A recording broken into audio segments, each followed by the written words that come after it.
Buenas noches, amados hermanos. Bienvenidos una vez más a nuestro discipulado.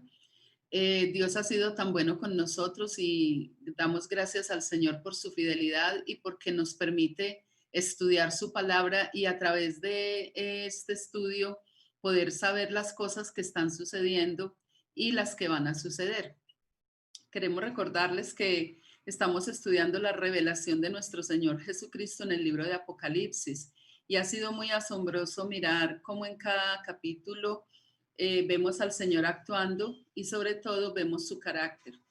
En esta hora vamos entonces a continuar con nuestro estudio en el capítulo 19. Hemos estado recordando o leyendo que habla de las bodas del Cordero, de la cena de bodas, los convidados a la cena. También nos está hablando acerca de el novio que viene a ser nuestro Señor Jesucristo y la forma como se le describe. Y ahora vamos a continuar con el versículo 17 en adelante. Les voy a pedir el favor que oremos al Señor para que Dios nos dé sabiduría en lo que vamos a compartir en esta hora. Señor, en el nombre de Jesús te damos gracias por este tiempo. Gracias, Señor, por tu palabra. No nos cansaremos de agradecer, Señor, tu bondad, tu fidelidad y al darnos tu palabra. Y en esta noche, Señor, pedimos que nos des sabiduría para estudiarla, para aprenderla y que ella cumpla el propósito, Señor, de formarnos, enseñarnos, corregirnos y redarguirnos cada día, Señor. Padre, en tus manos quedamos dándote muchas gracias. Oramos en el nombre santo de Cristo Jesús, nuestro Señor. Amén y amén.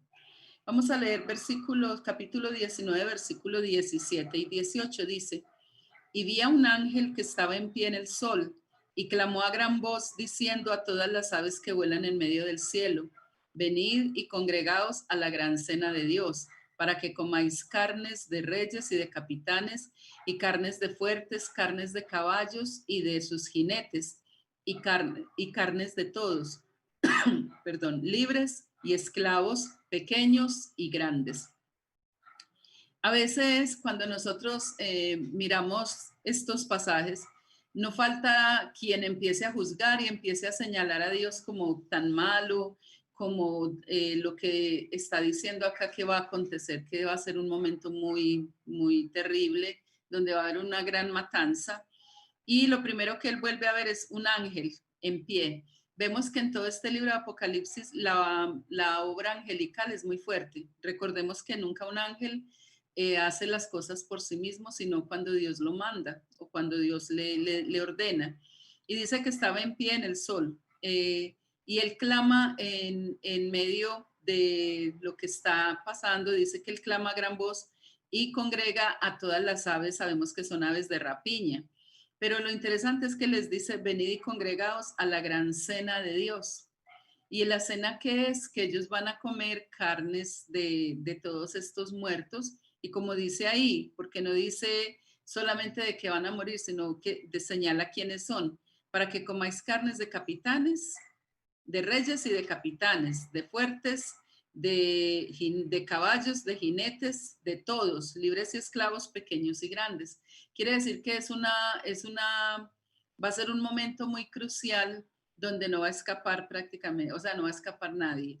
Entonces, en este final vemos a Dios obrando o retribuyéndole al hombre y produciendo un momento histórico que va a ser sumamente nauseabundo, va a ser sumamente repugnante por la cantidad de personas que van a morir y por la forma como van a quedar prácticamente, o sea, quedan a la intemperie, porque al decir que vienen las aves y lo comen, quiere decir que están expuestos, no los van a enterrar ni nada de esto.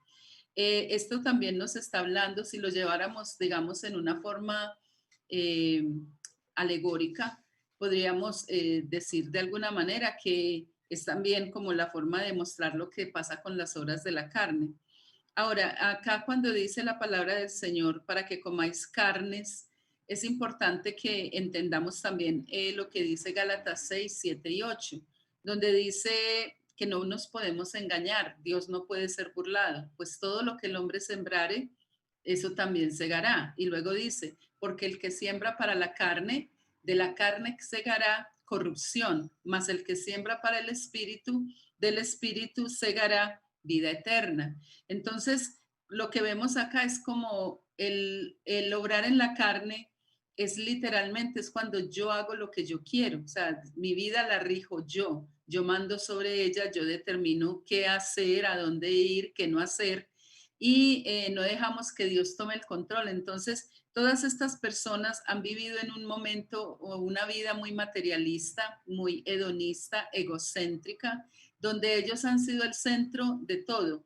Y el resultado entonces es que al vivir en la carne, su misma carne va a ser destruida, y lo más triste es que va a ser comida por las aves de rapiña, como nos está hablando acá la palabra. Esto sucederá cuando al finalizar la batalla del Armagedón, la gran batalla del Armagedón. Y dice que este ángel entonces llama a todas las aves carroñeras para que acudan a esta cena, a este banquete, para que puedan realmente mirar. Lo tremendo que dice acá es que los que van a estar allí, dice, carnes de reyes y de capitanes. O sea, los primeritos que van a estar involucrados en esta gran batalla, que es una rebelión contra Dios. Recordemos que se unen todas las naciones para venir y pelear contra Dios y contra Cristo. Y los primeros que están allí son los reyes y los capitanes, o sea que son literalmente personas de influencia, de autoridad sobre otras personas. También dice que carnes de fuertes, o sea, personas que han tenido, digamos, una fortaleza financiera o una fortaleza en cuanto a liderazgo. Estas personas que no están guiadas por Dios, porque al rebelarse, al levantarse contra Dios, sabemos que no son de Dios. Entonces, ellas mismas van a caer bajo el poder de Dios. Carnes de caballos y de sus jinetes, los que están listos para la guerra.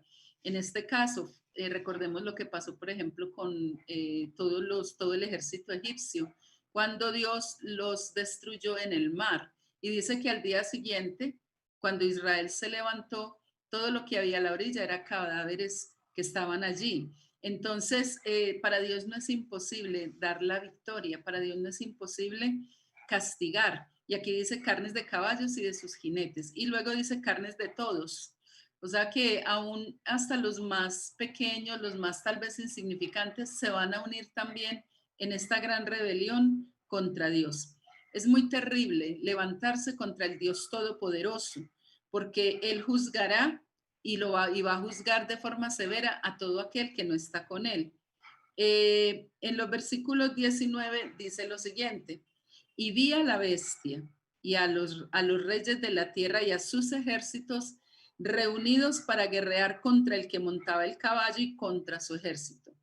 Y la bestia fue apresada y con ella el falso profeta que había hecho delante de ella las señales con las cuales había engañado a los que recibieron la marca de la bestia y habían adorado su imagen.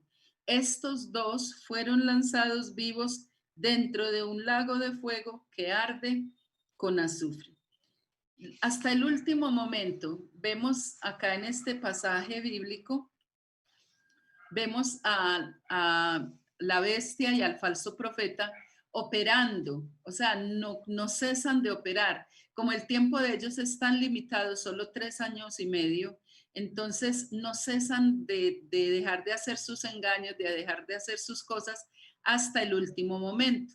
Sabemos que la bestia que se menciona aquí es el anticristo, porque luego dice que está el falso profeta. Entonces, el anticristo, que es ese gobernante político, ese último tirano o ese último dictador que llegará a ser el líder mundial, y él con su aliado inmediato, que es el falso profeta, que vendrá a ser el que dominará la parte religiosa. Entonces, ellos dos van a recibir juntamente la retribución de todo lo que han hecho. Y dice, volvemos a leer, dice, y vi a la bestia, a los reyes de la tierra y sus ejércitos reunidos para guerrear contra el que montaba el caballo. Entonces, vemos que el anticristo no cesa en sus propósitos de seguirse levantando contra Dios. No cesa, no cambia, no deja de hacerlo, sino que hasta el último momento él sigue con su actitud de oponerse a Dios, de literalmente rebelarse contra Dios. Cuando dice acá que ellos estaban reunidos para guerrear contra el que montaba el caballo, esta es una artimaña muy fuerte que Satanás utiliza, el engaño, la mentira, pero también Satanás es un muy buen negociante. Con eso no lo estoy exaltando, estoy reconociendo que él como enemigo tiene una fortaleza, y es que es muy buen negociante. Y él va a lograr que los reyes de la tierra y todos los moradores del mundo se unan a su propósito de venir y pelear contra Dios. Pero sabemos que es una batalla perdida por cuanto Dios es el Dios todopoderoso. Y todo el que se levante contra Dios es simplemente un ser creado que no va a poder hacer nada.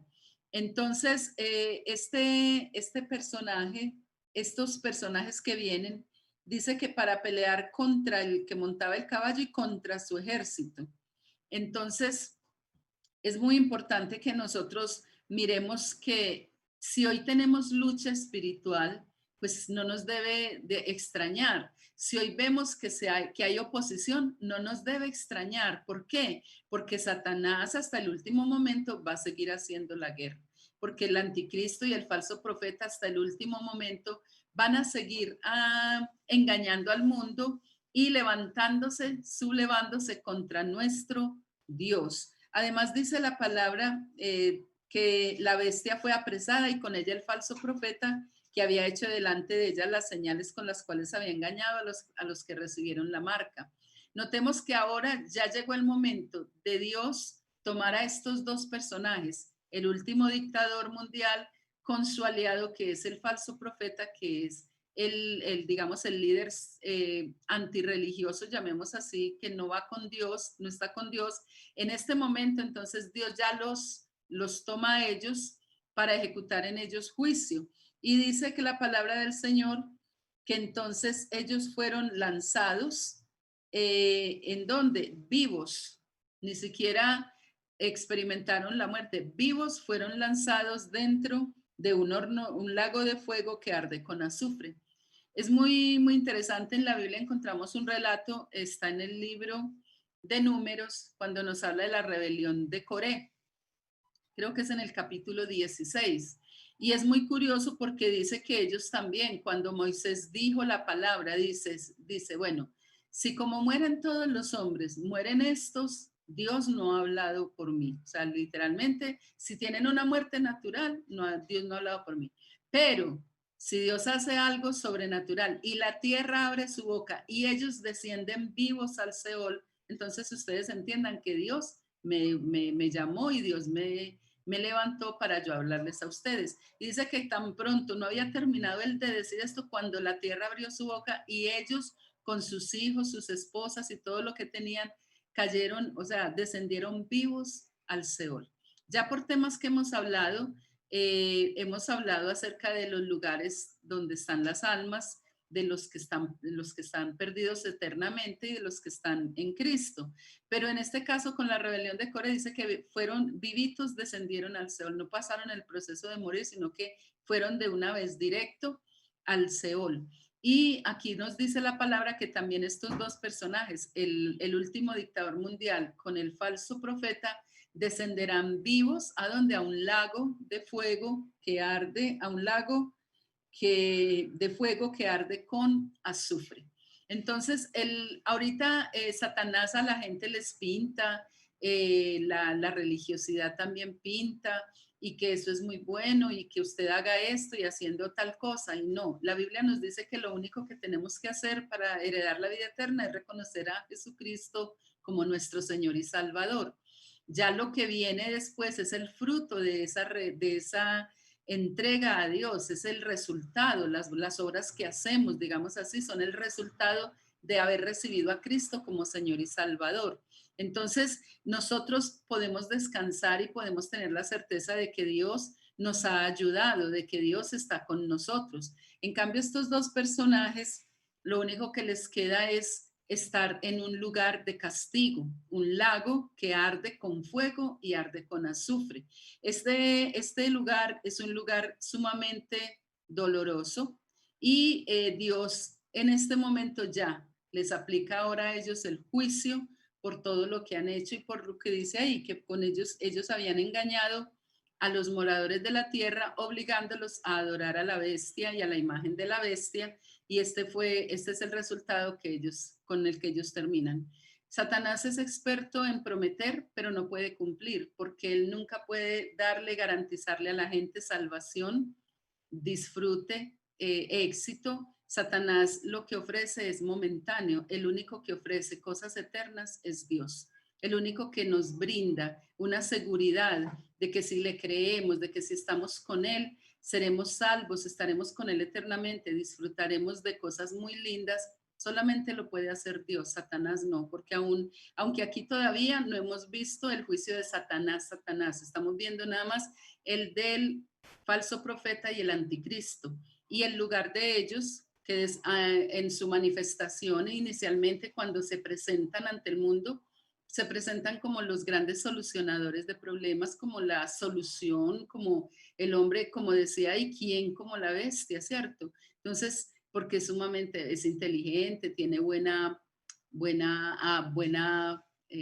palabra, es muy buen orador, entonces va a convencer muy fácil, pero en realidad no puede ofrecer nada eterno por cuanto ni él mismo va a disfrutar eternidad, él va a ser castigado en el lago de fuego y azufre. Entonces es muy tremendo.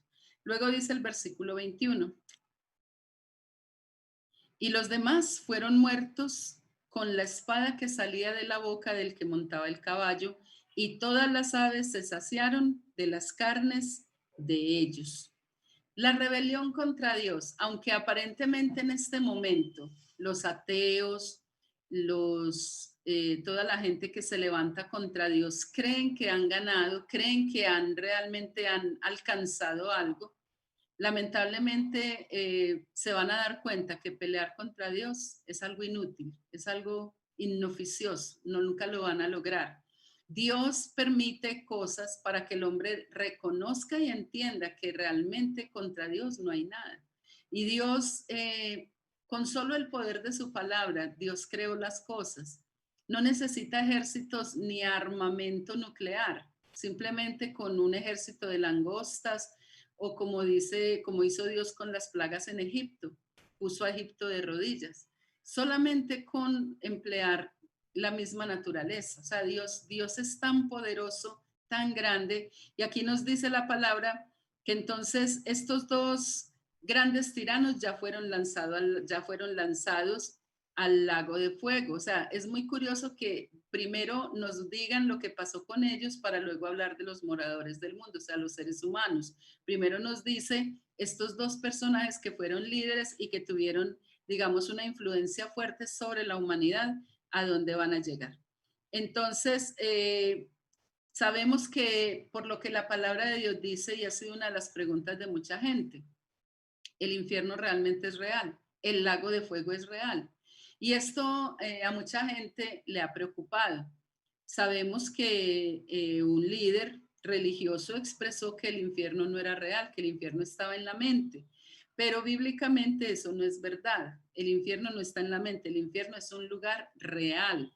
Y a este lugar van a ir todos aquellos que han rechazado a Jesucristo como Señor y como Salvador. Todos ellos van a llegar a este lugar de tormento, porque eso es un lugar de castigo y de tormento, separados eternamente de Dios. Entonces, acá es bueno que nosotros lo entendamos de forma literal. El falso profeta y el anticristo fueron lanzados a un lago que arde con fuego y azufre.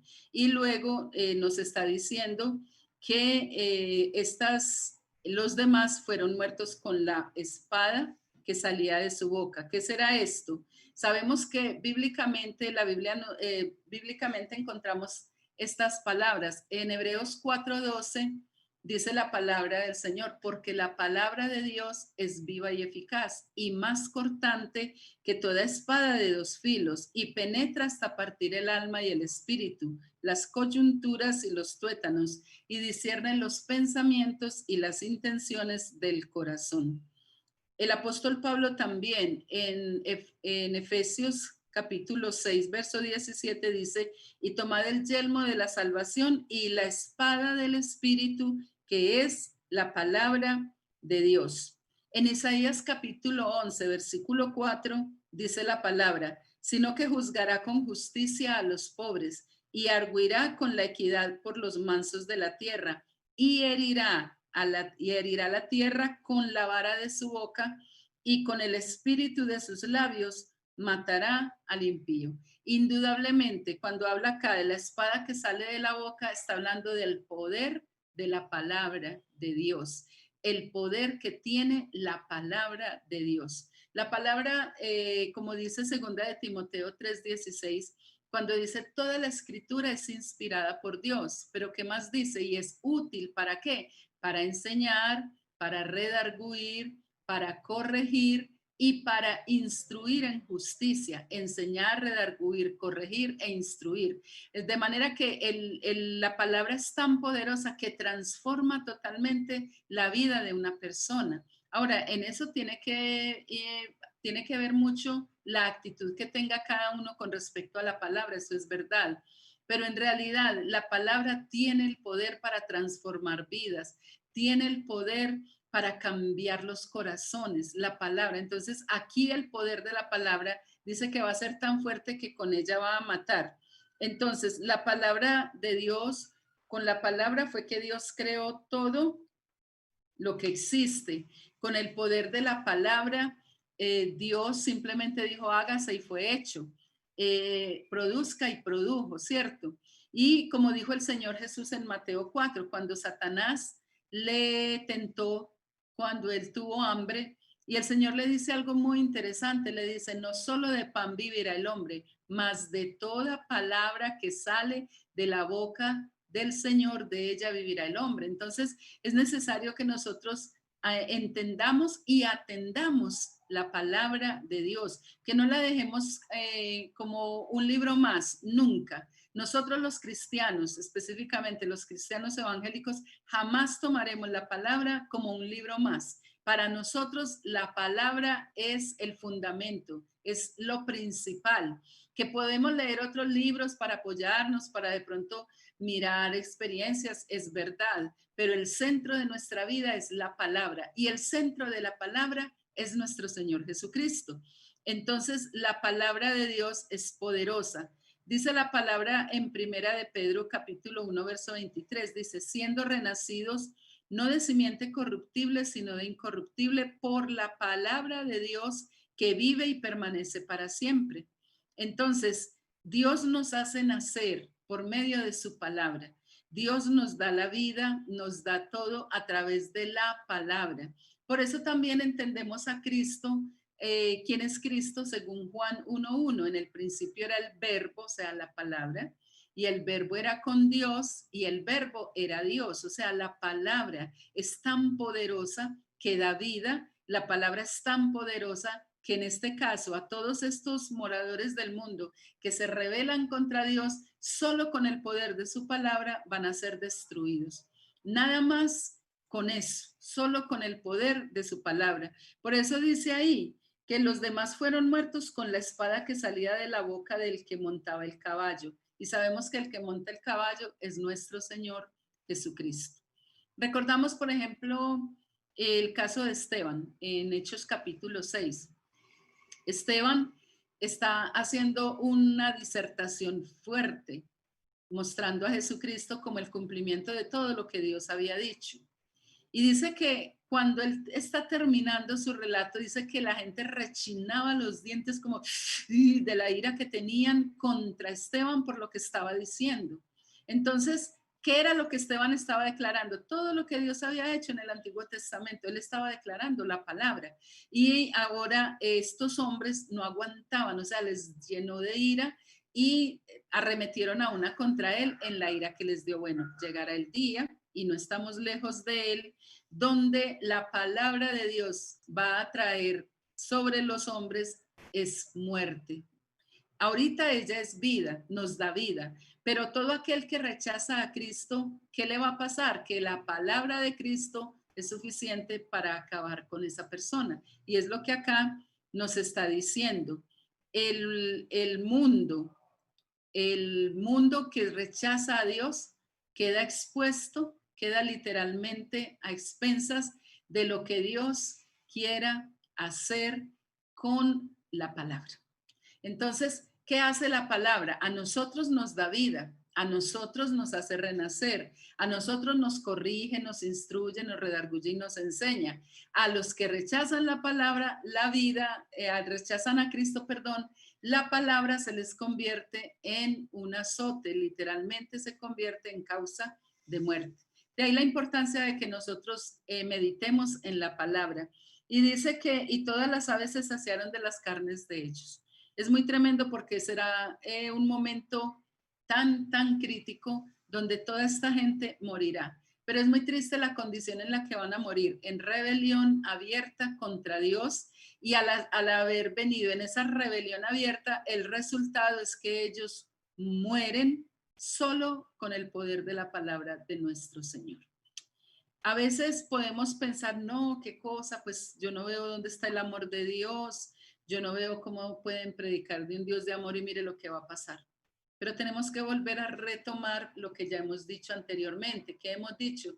Que Dios lleva más de 3000 años diciendo que esto va a suceder, que está esperando que los hombres se arrepientan. Y lo que los hombres han hecho una y otra y otra y otra vez ha sido burlarse, ignorar, tratar de manipular y no creer a lo que Dios está diciendo. Igual que en los tiempos de Noé. Noé más de 100 años les estuvo diciendo, va a venir un diluvio. Listo, está bien. Ellos no sabían que era un diluvio porque no llovía. Pero el hecho de que alguien empiece a decir y por tanto tiempo proclamándolo y ellos no creyeron, y dice la palabra hasta el día en que entró Noé en el arca, cuando Dios cierra la puerta y dice que de pasados 7 días se cerró el cielo y literalmente empezó a llover y llovió seguido sin parar 40 días y 40 noches. ¿Y cuál fue el resultado? Toda esa generación murió. Dios había venido advirtiendo, los hombres no quisieron creer. Hoy estamos en los días de Noé, el Señor Jesús dijo, mas como en los días de Noé, así será también en la venida del Hijo del Hombre. La gente estará comprando, vendiendo, casándose, dándose en casamiento, y dice que no lo van a entender hasta que llegue ya el momento. Sabemos que Dios ha sido paciente y que Dios ha enviado la palabra y envía predicadores y envía pastores y tenemos células y tenemos personas que están predicando constantemente el evangelio. Pero estas personas, estos hermanos que proclaman la verdad del evangelio, están advirtiéndole al mundo de las cosas que van a suceder, pero el mundo no quiere escuchar.